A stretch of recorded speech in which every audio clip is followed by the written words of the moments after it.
Alrighty, hey guys, Stan the Man here. Welcome back to another video. Today we are going to be continuing our countdown to WrestleMania 4. Now this WrestleMania we're going to review is pretty special to me because this is the first one I ever went to. And that is WrestleMania 35, which was at MetLife Stadium in New York City.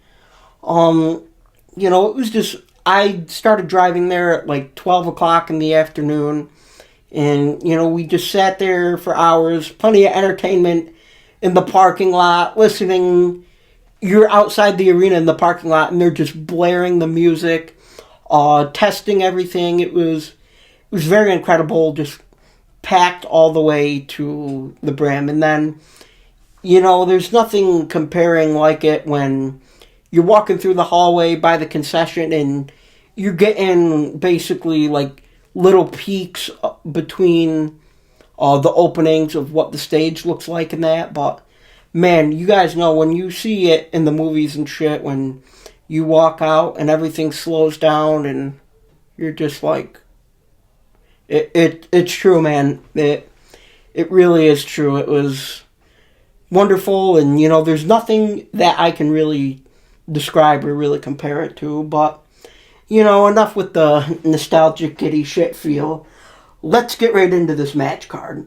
Now, the first match we're going to start off with is Batista taking on Triple H in a no-holds-barred match. Now, this was awesome. I got to see Triple H in one of his last matches, and good matches, too. I assume almost everyone on here knows that Triple H is my favorite wrestler of all time, so I was happy to see him. And Batista's my number 3 favorite wrestler of all time. I grew up watching these guys, and they were just two of my favorites. But anyways, what started this whole thing is Batista attacked Ric Flair at his 70th birthday bash on Raw backstage.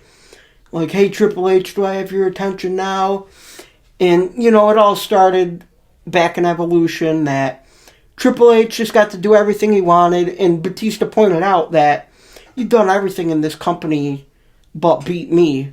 So, that was definitely a thing to make it, but Ric Flair is like one of Triple H's best friends in the entire world, so that's definitely what made it really personal.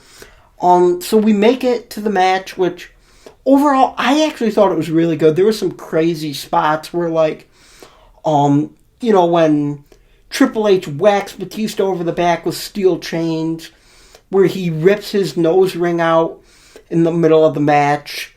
They go through the table, spinebuster on the stairs, sledgehammer to the skull. It's everything you could ask for in a Triple H match. They did every single spot imaginable that Triple H does, and he did almost like a whacking Superman punch to Batista. He jumped off the steps and hit him with it and pedigreed him and got the win. And even his entrance on the motorcycle with the desert scene in the background, man, it was just so badass. But, it was nice to see at the end of the match. He celebrated with Ric Flair, and also after that match, Batista had announced his retirement, and honestly, what better way to go with going against one of your biggest formal rivals ever. Triple H basically made Batista a household name after he defeated him and shit like that, so it was kind of like almost a circle back moment in a way. Okay, up next we have Kofi Kingston taking on Daniel Bryan for the WWE Championship. Now, this was basically just one of the best underdog stories ever. I don't think Kofi really necessarily won like an Elimination Chamber or a Rumble, but Vince himself was just making Kofi go through all these crazy matches each week. You have to do a handicap match, you have to do a gauntlet match, you have to do this, you have to do that. And, sure enough, Kofi Kingston made it through everything and got to be in one of the main events against Daniel Bryan. Overall, the match was really good. Daniel Bryan could have a good match with a mop. He's just that good. And Kofi Kingston, the high flyer, charismatic guy that he is, he's just always entertaining too. He put on an amazing match. In the end, Kofi Kingston hits that Trouble in Paradise on Daniel Bryan and wins the WWE Championship for the first time ever in his career. And it was nice too. He was crying, of course. Xavier Woods and Big E were in the ring celebrating with him.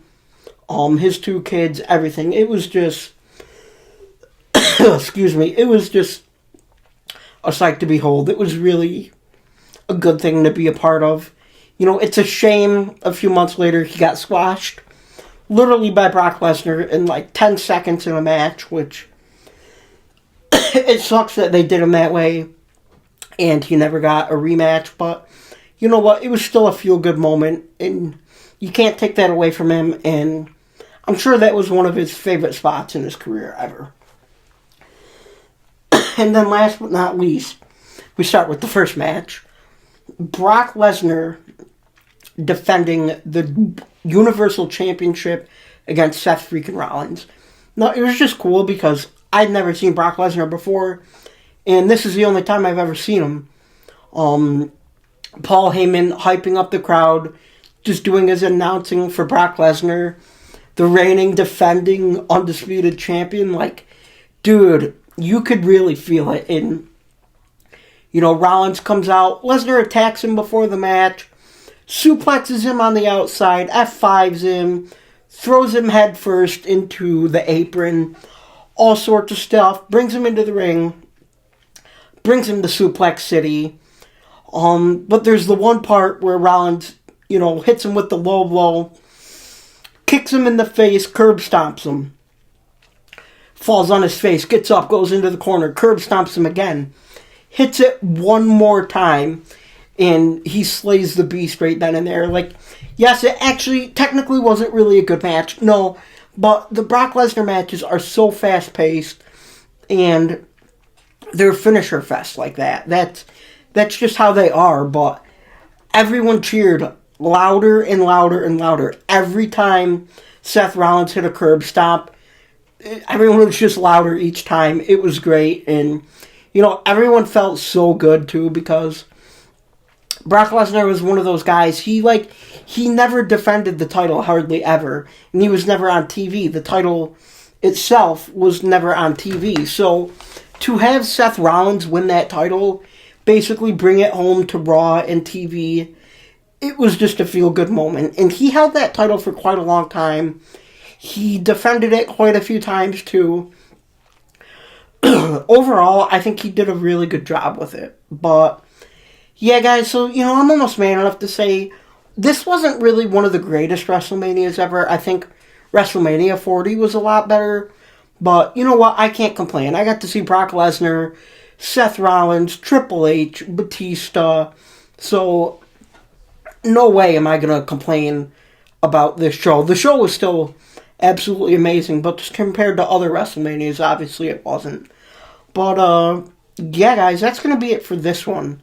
If you haven't checked out any of these other WrestleMania Countdown videos, go ahead and check them out. I'll put them in the end of the video here for you to check out. But, yeah, that's going to be it for this. And I'll see you in the next video where we will be reviewing WrestleMania 36.